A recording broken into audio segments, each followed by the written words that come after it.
जमशेदपुर में एयरपोर्ट कैसे मिलेगा और कितना बड़ा ज़रूरी है जमशेदपुर के लिए एयरपोर्ट। यदि जमशेदपुर में ये एयरपोर्ट हो जाएगा तो यहाँ के लोगों की ये आवश्यकता की पूर्ति होगी और यहाँ यातायात वगैरह बल्कि आप सभी चीज़ों में यहाँ उन्नति समृद्धि के मार्ग प्रशस्त होंगे। तो मैं समझता हूँ कि ये इस पर जो है भारत सरकार को अविलंब काम करना चाहिए और भारत सरकार को इस पर दृढ़ता के साथ काम करना चाहिए। केवल इसको राजनीति के नफ़ा नुकसान के चश्मे से नहीं देखना चाहिए। केंद्र बोलती है, राज्य सरकार बोलती है कि हमने बहुत सारे ऐसे करके हमने आपको केंद्र को भेजा वहाँ से।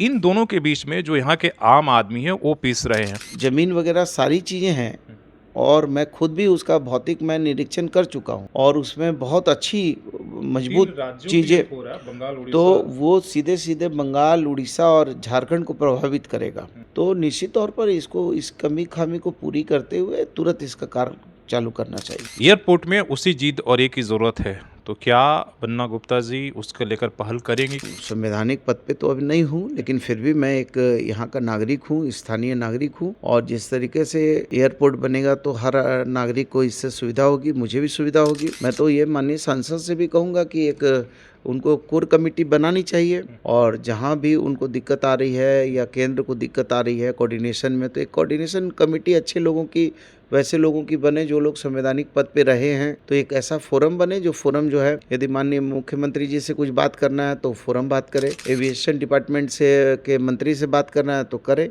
तो एक कोई कोर कमेटी बननी चाहिए जिससे पहल हो। नमस्कार, सोशल संवाद में स्वागत है। मैं शशि भूषण। लगातार जमशेदपुर में एयरपोर्ट को लेकर आप देख रहे हैं कि तमाम जनप्रतिनिधि और समाज के जितने भी वैसे बिजनेस और इंडस्ट्रीज़ है, तमाम लोगों से मैं बातचीत कर रहा हूं कि जमशेदपुर के लिए एयरपोर्ट कितना ज़रूरी है।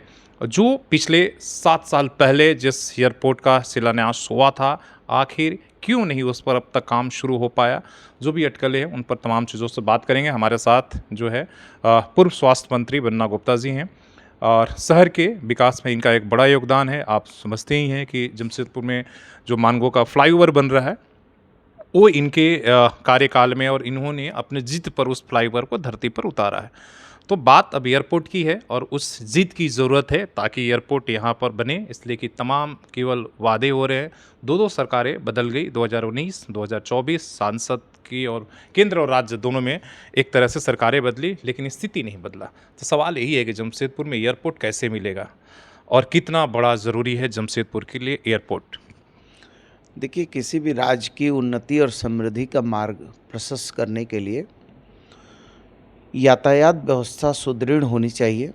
ये उसका सबसे, जब हम लोग बचपन में पढ़ते थे कि कोई भी व्यवसाय धंधा उन्नति समृद्धि कैसे होगी, तो उसमें पहला हम लोग का जवाब होता था कि यातायात व्यवस्था सुदृढ़ होनी चाहिए, चाहे वो जल मार्ग हो, चाहे वो वायु मार्ग हो, चाहे वो ज़मीनी मार्ग हो।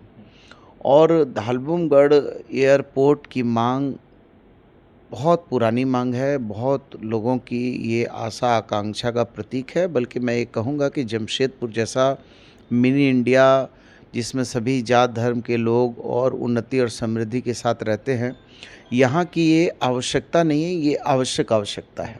एक आवश्यकता होती है, एक आवश्यक आवश्यकता होती है, ये आवश्यक आवश्यकता है। और मुझे लगता है कि राज्य सरकार ने जो भी कोरम वगैरह था वो करीब करीब पूरा हो चुका है। अब केंद्र सरकार को चाहिए था कि इसको जो है जल्दी से जल्दी जो है इसको जो है इसको धरातल पर उतार दे और ये जो है इसका हो। कल भी हमने टीवी में देखा कि देश के प्रधानमंत्री जी ने कुछ कुछ जगह जो है एयरपोर्ट का उद्घाटन वगैरह किया। ऐसी ऐसी जगह पर उद्घाटन और शिलान्यास हो रहा है जहाँ की जनसंख्या, जहाँ की उपयोगिता, जहाँ का आवश्यकता अनुकूल नहीं है। और उसके बावजूद भी केवल राजनीतिक मुद्दों को लेकर या राजनीतिक अपनी जो है कि दिखावा करने के लिए वैसे वैसे जगह पर जहाँ पर एयरपोर्ट होने के बावजूद यात्री नहीं हैं या एयरलाइंस वहाँ अपना इन्वेस्ट नहीं करना चाहती हैं, तो वहाँ पर जो है एयरपोर्ट बनाया जा रहा है। और जो जमशेदपुर शहर है, जमशेदपुर की डेंसिटी बहुत ज़्यादा है और इसका बहुत ज़्यादा प्रभाव पड़ रहा है रांची एयरपोर्ट पर।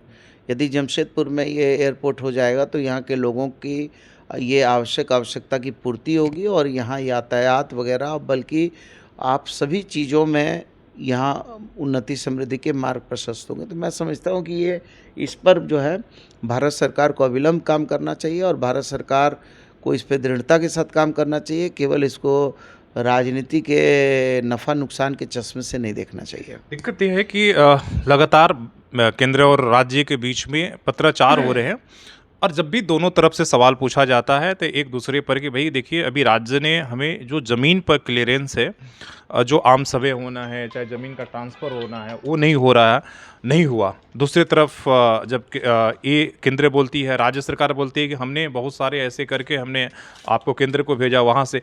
इन दोनों के बीच में जो यहाँ के आम आदमी हैं वो पीस रहे हैं। तो इसका निराकरण कैसे होगा? हम क्यों नहीं कोई कोऑर्डिनेशन राज्य और ए के बीच में अधिकारियों का ऐसा होता है? क्या उसमें आप पहल कुछ करेंगे? नहीं, मुझे याद है कि इस विषय में हमारे माननीय सांसद ने एक बार मुझसे बात किया था जब मैं स्वास्थ्य मंत्री था, और मैंने जो है उनकी बात पर माननीय मुख्यमंत्री जी से बात भी कराई थी, त्रिपक्षीय बात भी हुई थी। माननीय मुख्यमंत्री जी भी उस समय भी और आज भी माननीय मुख्यमंत्री जी इस एयरपोर्ट के प्रति बहुत संवेदनशील हैं और वो खुद भी चाहते हैं कि ये हो। लेकिन मुझे लगता है कि कहीं न कहीं जो एक इसमें किसी भी नाटक का मंचन होता है, तो उस नाटक के मंचन में एक जो कलाकारों को डायरेक्टर जो देता है, तो वो उसकी कहीं न कहीं कमी है और ये कोऑर्डिनेशन करने का काम केंद्र के अधिकारियों को करना चाहिए। तो वो जो है वो ठीक से नहीं कर रहे हैं और इसी का वजह है कि ये जो है एयरपोर्ट में विलम्ब हो रहा है। इसको कोऑर्डिनेशन करें और कोऑर्डिनेशन करके कहीं भी कमी खामी है, पहले कुछ फॉरेस्ट का क्लियरेंस की बात हो रही थी, कुछ लैंड का क्लियरेंस की बात हो रही थी, तो और निश्चित तौर पर वो द्वितीय विश्व युद्ध का वहाँ एयरपोर्ट बना हुआ है थोड़ा बहुत ज़मीन की जो और उस एयरपोर्ट को केवल ज़मीन वगैरह सारी चीज़ें हैं और मैं खुद भी उसका भौतिक मैं निरीक्षण कर चुका हूँ और उसमें बहुत अच्छी मजबूत चीज़ें, तो वो सीधे बंगाल, उड़ीसा और झारखंड को प्रभावित करेगा। तो निश्चित तौर पर इसको इस कमी खामी को पूरी करते हुए तुरंत इसका कार्य चालू करना चाहिए। जिस तरीके से मांगो में फ्लाईओवर की जब बात हो रही थी तो वो एक सपना था, वो आपकी जिद ने, आपकी कोशिश ने उसको धरातल पर उतारा। एयरपोर्ट में उसी जिद और एक की ज़रूरत है, तो क्या बन्ना गुप्ता जी उसको लेकर पहल करेंगे कि भाई जो भी कोऑर्डिनेशन में दिक्कत हो राज्य या केंद्र के बीच में या अधिकारियों के, वो डिस्ट्रिक्ट लेवल पर भी हो सकता है, वो स्टेट लेवल पर भी हो रहा, उस कोऑर्डिनेशन को करने को लेकर? लेकिन ये सवाल हम लगातार सांसद से, लेकिन उनके भी जवाब यही रहते हैं। नहीं, मैं तो निश्चित तौर पर मैं संवैधानिक पद पे तो अभी नहीं हूँ, लेकिन फिर भी मैं एक यहाँ का नागरिक हूँ, स्थानीय नागरिक हूँ और जिस तरीके से एयरपोर्ट बनेगा तो हर नागरिक को इससे सुविधा होगी, मुझे भी सुविधा होगी। मैं भी जाता हूँ रांची और कलकत्ता से फ़्लाइट पकड़ता हूँ यदि आवश्यकता पड़ती है तो निश्चित तौर पर यदि धालबुंगगढ़ एयरपोर्ट बनेगा तो इससे मेरा व्यक्तिगत भी लाभ होगा और इस ज़िले को तो बहुत ही लाभ होगा। तो निश्चित तौर पर मैं ज़रूर इसमें प्रयास करूँगा और जो भी, मैं तो ये माननीय सांसद से भी कहूँगा कि एक उनको कोर कमेटी बनानी चाहिए, एक कोर कमेटी बनानी चाहिए और उसमें उनकी अध्यक्षता में हम लोग और भी कुछ लोग रहें और जहाँ भी उनको दिक्कत आ रही है या केंद्र को दिक्कत आ रही है कोऑर्डिनेशन में, तो एक कोऑर्डिनेशन कमेटी अच्छे लोगों की, वैसे लोगों की बने जो लोग संवैधानिक पद पे रहे हैं, जो इस चीज़ को समझ सकते हैं, काम कर सकते हैं। तो एक ऐसा फोरम बने जो फोरम जो है, यदि माननीय मुख्यमंत्री जी से कुछ बात करना है तो फोरम बात करे, माननीय जो है कि एविएशन डिपार्टमेंट से के मंत्री से बात करना है तो करे। तो एक कोई कोर कमेटी बननी चाहिए जिससे पहल हो, सार्थक पहल हो, जिससे जो भी मार्ग जो है अवरुद्ध हैं वो मार्ग सुचारू हो जाए। जो राजनीति और हाँ, निश्चित तौर पर राजनीति और पार्टी से ऊपर उठकर आम लोगों के कल्याण के लिए। और मैं तो ये हमेशा कहता हूँ कि राजनीति लोकतंत्र का सबसे बड़ा पर्व है, लेकिन इस पर्व को जब चुनाव आता है तभी करना चाहिए। बाद बाकी समय आदमी को एक सामाजिक दायित्व निभाना चाहिए और अपने जो राष्ट्रीय दायित्व हैं उस पर काम करना चाहिए।